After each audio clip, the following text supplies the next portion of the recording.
After a stormy summer full of hard work, autumn always comes. Unfortunately, not everyone has a golden autumn. Old age is filled with problems with health, money, and the loss of loved ones. The only thing left to do is to accept it, try to be tougher and not rely too much on others. How do you help elderly people whose children don't even want to see them? Everyone answers this question in his or her own way. Maybe an elderly neighbor who is hard of hearing needs help too?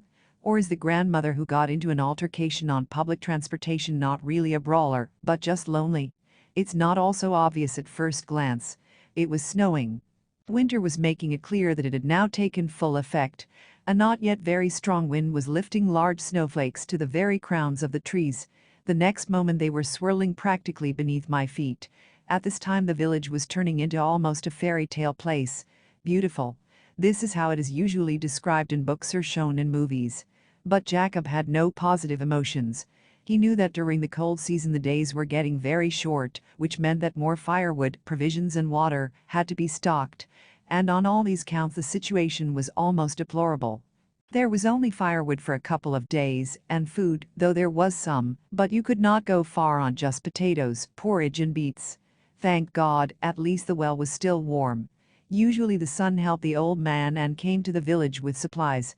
Not particularly generous gifts, but enough for a while. It was impossible to move to the city. 3 people in a 2-room apartment could not accommodate the old man. He had to wait for help here. But 5 years ago his daughter-in-law and son often came to visit him, and even his grandson. He especially liked it in the village. It was summer, warm. He could chase geese, go to the river. It is good when you are small. Now the grandson has grown up, his views on life have changed, and the old grandfather does not arouse the same interest. Jacob was even aware that he was annoying the boy. And what's strange, the generations are far apart. But the son, of course, let him down. Took the family on vacation and decided to stay a few more weeks. Forgot the old man needed support. He'll probably have to go to the neighbors soon, ask for firewood on credit.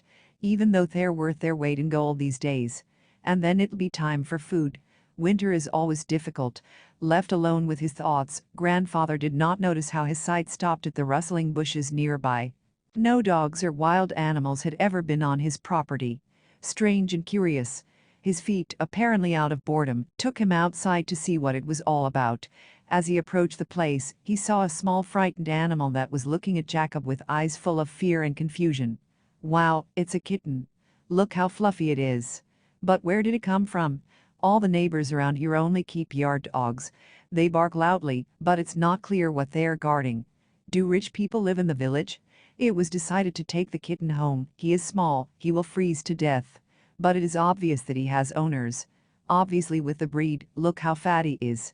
And there is a strap around his neck. I don't want it to be flea-free, which is all we needed in the house. There was nothing to feed the animal. He won't eat porridge, much less potatoes. Grandpa had to climb into the cellar and get the only can of stew stashed for a special day. Grandpa did not know what day it would be. However, to live with hope is still better than without it. Apparently, the kitten solved the agony of choice by its mere appearance. Disappointment. The little bugger didn't even eat stew. What are they feeding you, buddy? Not just milk, but condensed milk, that's what they're feeding you. On the other hand, you're still so well fed, let's see how you look at your porridge tomorrow. Sorry, that's all I can do. But the fluffy beastie, it seemed, did not even think about food. He began to study the situation with interest, trying to crawl into the farthest corners of the room. It was a funny sight, even relieved the old man. But after a few minutes his attention was attracted by another unfamiliar sound. A car drove up to the gate. Looking out the window, Jacob hoped to see his son's familiar 7. But it was not. As it turned out later, the kitten's owners had arrived, looking for the prankster all over the village. And the kitten is a grown-up, just a breed. Small and incomprehensibly expensive. Majid, a young man in a beautiful coat, even tried to give the grandfather some bills, for kindness. But Jacob refused. The store is not open right now, and the little beastie hasn't eaten anything, in fact. And stew should go to waste. Listen, father. Do you live here yourself? Do you know everybody? The answer was in the affirmative. Say, don't you need a job? What kind of job could there be? The store's closed, and they won't hire the old man to build another rich man's dacha. What does he want? Look, father. Here's the thing. I've got a house built here. It's about 2 kilometers from here. I got light, I got water, I got heat. But there's some more work to be done, and the workmen have left me behind. I'm afraid the locals are too nosy. Don't be offended, they're like that everywhere. I need someone to stay in the house while my wife and I go away. A month, maybe a month and a half. There's plenty of food in the house, enough for a crew of workers. You and Thomas will have enough. And I won't hurt you with the pay, either. How's that sound? After gathering some things, Jacob got into the car with a man he had known for about an hour. A couple of minutes later they were there. What a mansion. What else is there to build? It's practically a castle. It's lit up like a Christmas tree.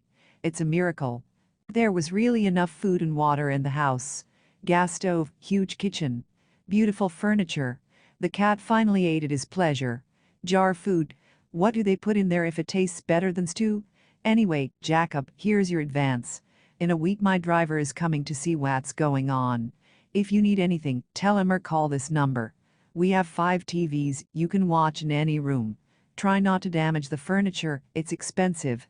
If everything goes well, can you help us with the garden this summer? That's fine. I'll introduce you to my daughter. She's the one who picked out the cat. All right, have a good day. I'm off. Don't forget to lock the doors and keep checking the windows. Good luck.